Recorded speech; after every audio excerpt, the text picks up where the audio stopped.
Walking through the fields on a lovely summer's afternoon makes me realise how lucky I am to live in such a wonderful county of Dorset.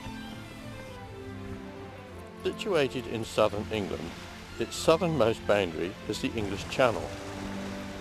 Beautiful sandy beaches, wonderful coves, harbours and rugged cliffs. Whilst to the east is the New Forest, and to the west the lovely county of Devon. And to the north are the counties of Somerset and Wiltshire.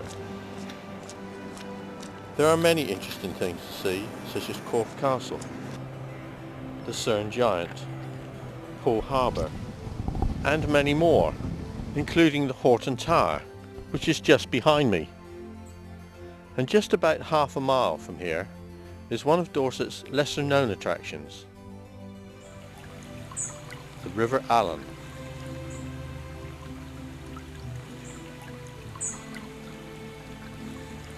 The River Allen flows 10 miles through some delightful countryside of East Dorset. The river is unique as it's a chalk stream. There are only 14 rivers in England that are truly chalk streams, 6 of them within a 50-mile radius of Dorset.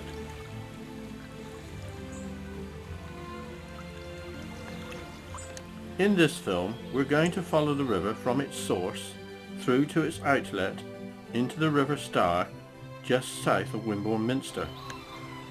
Many of Dorset's rivers originate on the chalk uplands, a major aquifer which acts like a giant sponge.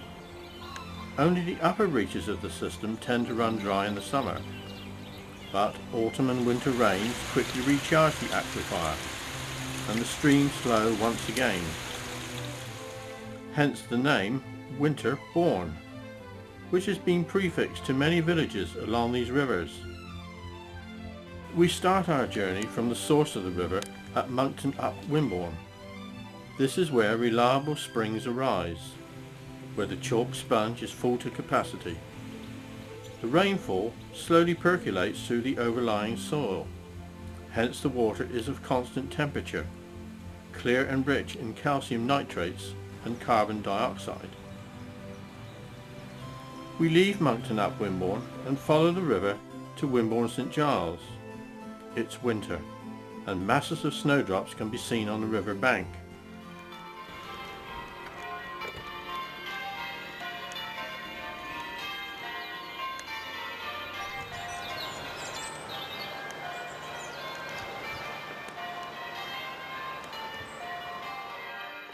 The centrepiece of the village is its church.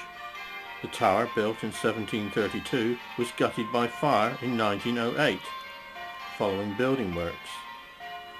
Inside the church are many coats of arms and monuments.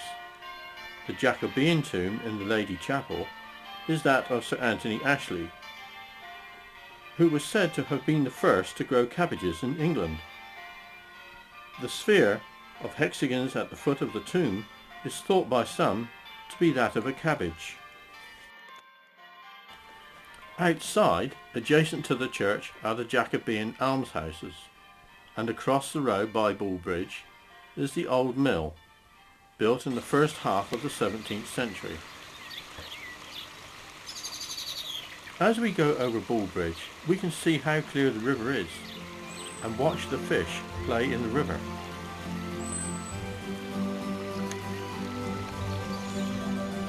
The river now flows through the meadows and passes close by to Knowlton Rings and the remains of a Norman church, which stands in the centre of an 800-foot diameter Stone Age circle. It is now spring, and the spring flowers and tree blossoms are in abundance. Lambs enjoy playing in the meadows.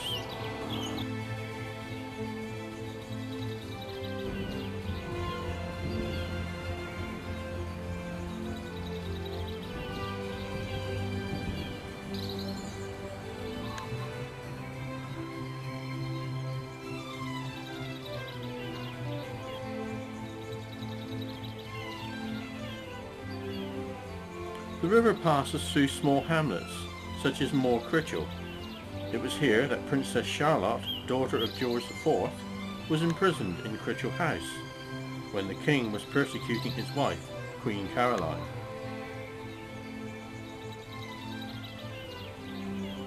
We continue through the meadows, following the river into Witchhampton.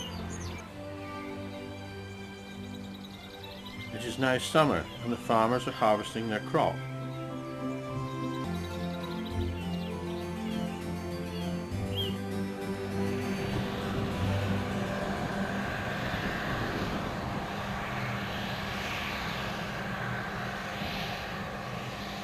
The birds of prey circle through the skies, looking for a tasty morsel.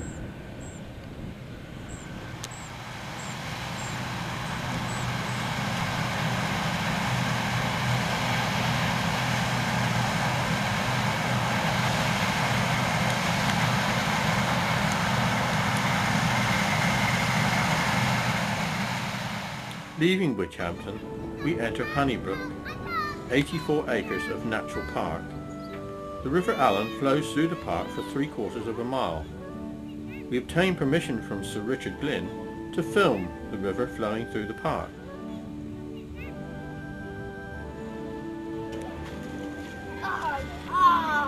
And whilst we were there, we took the opportunity to film some of the attractions which are currently available. It will probably be another year before the park is finished.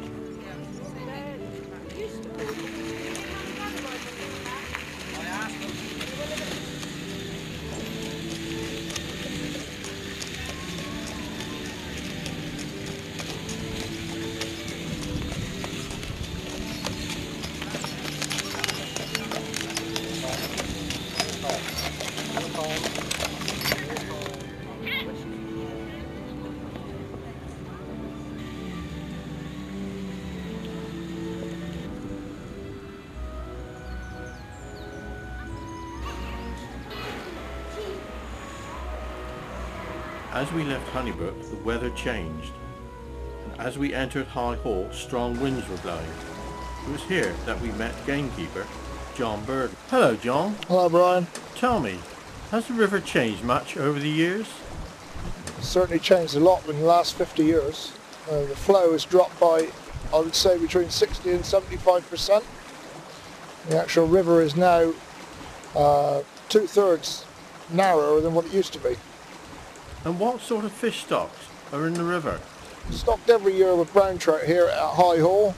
We have a population of coarse fish, mainly roach, dace, a few pike, and that's about it really, a few chub. I understand that further down the river the National Trust have cleared it. Yes, they've done a lot of work there in the last 2 or 3 years. They've raised the level of the riverbed up to encourage the actual wild brown trout to spawn in the gravels. I heard rumours that when you were a little kid you used to jump in the water here. Oh yeah, many a time. Off this bridge, yes, many a time. In the early 50s there was a considerable drought here, and I can remember as a small boy my mother and father and grandparents having to take water from the river because the well had run dry for drinking water and everything. In those days the water was perfectly clear.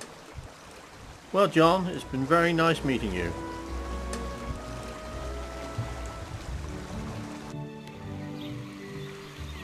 The river is now flowing through the grounds of Kingston Lacey Estate.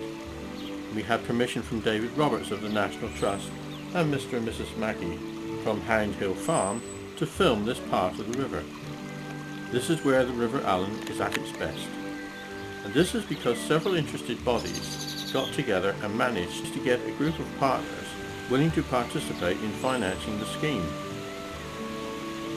The Bournemouth and West Hants Water Company, the National Trust, the River Allen Association, the Environment Agency, the Wild Trout Trust and the Salmon and Trout Association all got together.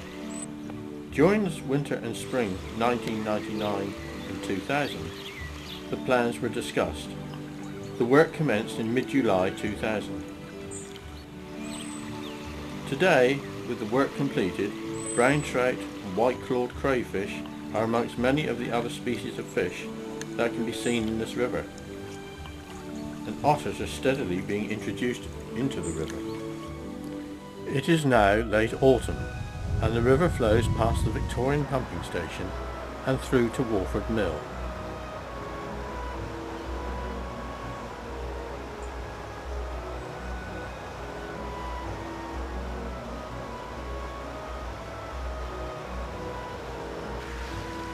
Under the road bridge and on through into Wimborne Minster. Even though it's late autumn, a game of cricket is being played on the banks of the river, and in the distance we can hear the Minster bells ringing out. Wimborne Minster is a beautiful town with an outstanding minster.